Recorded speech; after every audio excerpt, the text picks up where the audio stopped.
की आर्थिक स्थिति में खुद का भी हिस्सा शामिल हो, इसीलिए 10 साल की उम्र में अखबार बेचने वाला एक बच्चा आगे जाकर इंडिया का सबसे पहला बैचलर प्रेसिडेंट बनता है।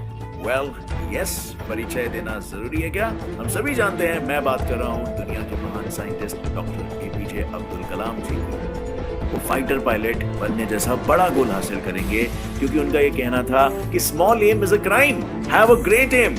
लेकिन अपना सपना पूरा करने की रेस में वो हार गए। राहित बोलते थे, तो बोलते थे राहित, do you know that what circumstances made me Dr. कलाम?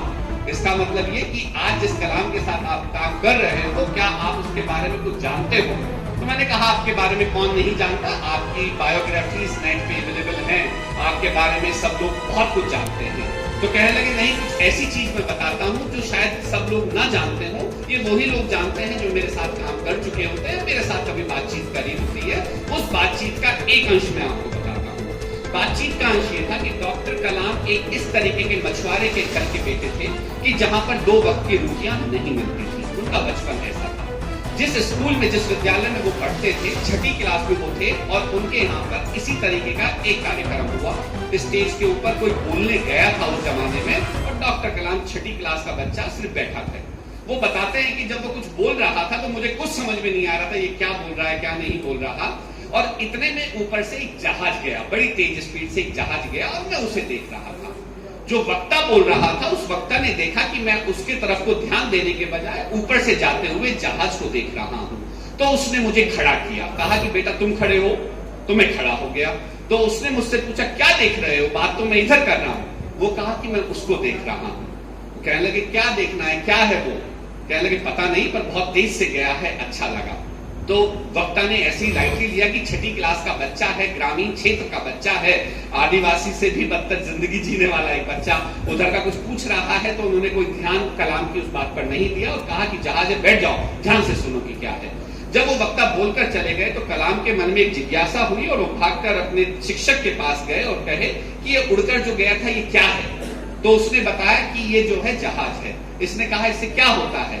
कहा कि ये तो लड़ाकू जहाज है, जो एयरफोर्स, एक हमारे यहाँ पे फौज होती है, वो इसको उड़ाती है, और इसमें पायलट इसको उड़ाता है। 6ठी क्लास का बच्चा ना पायलट समझा, ना एयरफोर्स समझा, जहाज वो समझ गया कि एक लड़ाकू जहाज है। जब कलाम थोड़ा और बड़ा हुआ तो कहा कि 10वीं कक्षा में आने के बाद मैं फिर एक टीचर के पास गया और बोला कि मुझे वो उड़ाना है, जहाज उड़ाना है, और मुझे वो बनना है, कैसे बना जाएगा? तो उसने बताया कि भाई ये तो अभी तुम 10वीं 12वीं कर लो, उसके बाद एक इम्तिहान होगा, फौज में जाना, फौज में जाके वो पायलट का एग्जाम होगा, ऐसे ऐसे एग्जाम देना, जिसको हम लोग आज एयरफोर्स का एग्जाम, IAF का एग्जाम बोलते हैं, उस तरीके के कैटेगरी का एग्जाम था। कलाम ने बात पकड़ ली, 9वीं क्लास से उस तैयारी में लग गए। स्कूल खत्म किया, स्कूल करने के बाद वो इम्तिहान दिया, रिटन इम्तिहान उसने पास कर लिया। रिटन इम्तिहान पास करके केरल का बच्चा, जिसके पास ये गया कि हाँ उसका सपना पूरा हो गया, वो बड़ा खुश हुआ, और उसके पास एक चिट्ठी आई कि तुम्हें जो है SSB के लिए देहरादून आना है। अब वो कलाम जो केरल से देहरादून का नाम भी नहीं जानता था, वो सिर्फ ये देखा कि एक चिट्ठी आई है जिसमें वो सेलेक्ट हो गया। वो अपने टीचर्स और उसके पास फिर गया। टीचर्स ने बताया, बहुत बढ़िया भाई, तुमने रिटन क्वालिफाई कर लिया है, अब ये SSB और देना होगा तुम्हें, और तुम फिर पायलट बन जाओगे, जहाज उड़ाओगे।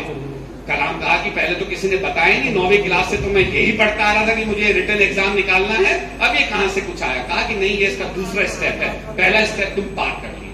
तो कलाम खुश भी थे और डरे हुए भी थे कि क्या होगा, कैसे होगा। जैसे तैसे करके केरल से देहरादून आए, और देहरादून जिस एकेडमी के अंदर उनका SSB होना था IAF का, उसके अंदर जब पहले दिन गए, चिट्ठी विट्ठी दिखाया, नाम दिखाया, कहा कि मैं ये हूं और ये आयु, तो पहले ही दिन वो वहां से निकाल दिए गए, रिजेक्ट कर दिए गए।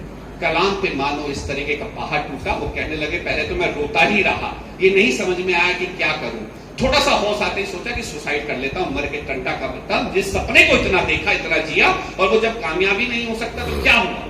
फिर हिम्मत जुटाई और पूछा उससे, जिसने उसको रिजेक्ट करने के लिए, वापस जाने के लिए कहा कि क्या हुआ, मुझे रिजेक्ट क्यों किया? अब तक तो कुछ पूछा नहीं, कुछ ताछा नहीं। कहने लगे, तुम्हारी तो लंबाई ही इतनी नहीं है कि तुम फिजिकली क्वालिफाई कर दो SSB में। एक पायलट होने के लिए 5 फीट 4 इंच हाइट चाहिए, और तुम्हारी तो उतनी ही हाइट नहीं है, तो क्या करूं? कलाम का सारा सपना चकनाचूर हो गया। वापिस लौटा, सोचा था कि मर जाऊं। कहीं ऋषिकेश में किसी ने उसको देखा कि मरने के लिए गंगा में डुबकी लगा रहा है, तो किसी ने उनको बताया कि नहीं ये सब काम नहीं करो, आगे प्रयास करो और भी रास्ते हैं। पायलट नहीं भी बन पाए तो ऐसा क्या समझते हो कि पायलट ही सब कुछ होता है? तो जहाज अगर नहीं उड़ा पाओगे तो कुछ आफत थोड़ी आ जाएगी, तुम जहाज बनाओ।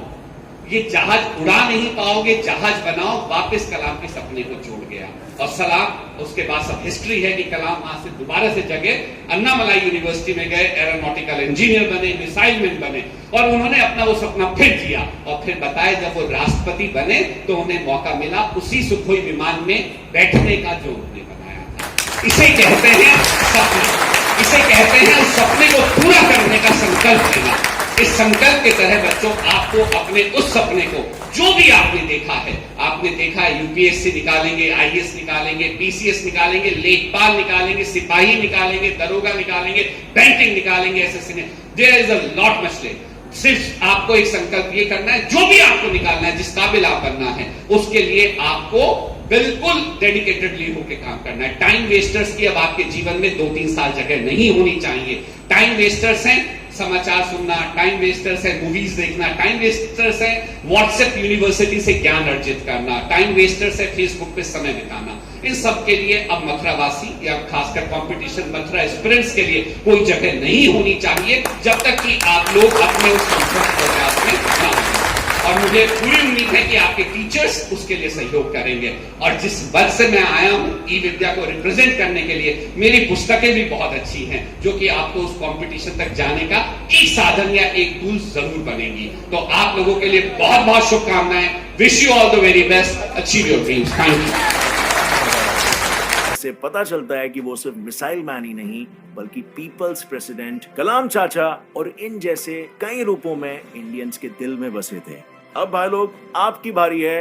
डॉक्टर एपीजे अब्दुल कलाम की ऐसी कौन सी सीख आपके मन को इतनी भा गई कि उसे आप अपनी डेली लाइफ में इनकॉर्पोरेट करना चाहोगे? और इनके लाइफ के बारे में आपको सबसे ज्यादा इंस्पायरिंग कौन सी चीज लगी? इसका जवाब मुझे नीचे कमेंट सेक्शन में देना। और फ्रेंड्स जाने से